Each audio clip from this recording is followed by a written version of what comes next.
তো বন্ধুরা এই দেখো এখানে আমাদের পুকুর থেকে কত শাপলা তোলা হয়েছে। আর এই যে জাল দিয়ে মাছ ধরা হয়েছে জালটা দিয়ে। তো এর মধ্যে কি মাছ আছে দেখা যাক।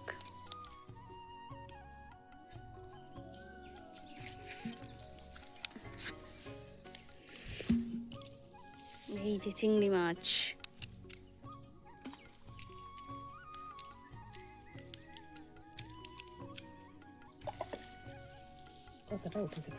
অনেক চিংড়ি মাছ হয়েছে মা এর মধ্যে, কিন্তু ঘাসগুলোকে একটু বেছে নিতে হবে, কষ্ট করতে হবে, খেতে গেলে তো কষ্ট করতেই হবে। হ্যাঁ, আর এই যে কতগুলো শাপলা, আজকে হবে শাপলার বড়া। আর এই বালতির মধ্যে তো রয়েছে, জলটা কালো কালো লাগছে। তো এই যে এই চিংড়ি মাছ, কত চিংড়ি মাছ হয়েছে।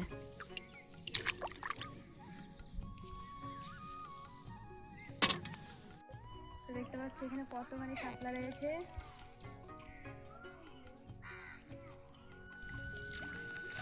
মা এইভাবে করে মাছ ধরতে জাল দিয়ে ছেঁকে ছেঁকে।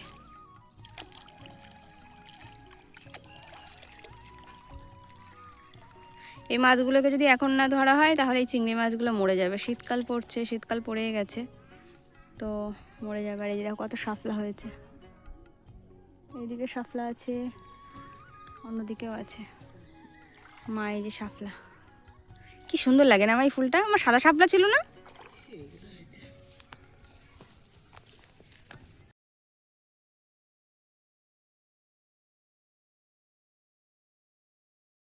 তো মাছটাকে পরিষ্কার করে নিয়েছি, দেখো কত সুন্দর লাগছে। দুপুরবেলা খেতে বসে পড়েছি, আর দেখি মাছ কি কি রান্না করলো।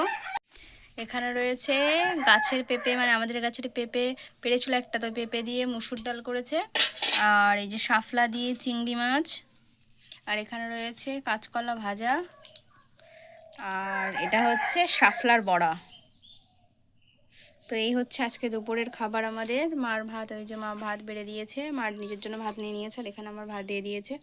তো এখন খেয়ে নিই।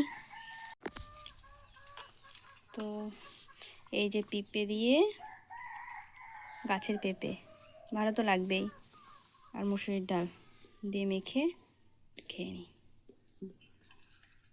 আর সাথে আছে শাপলার বড়া। পেঁপে দিয়ে, এই যে দেখো, এই যে পেঁপে আর এই যে ডাল দিয়ে মেখে খাই,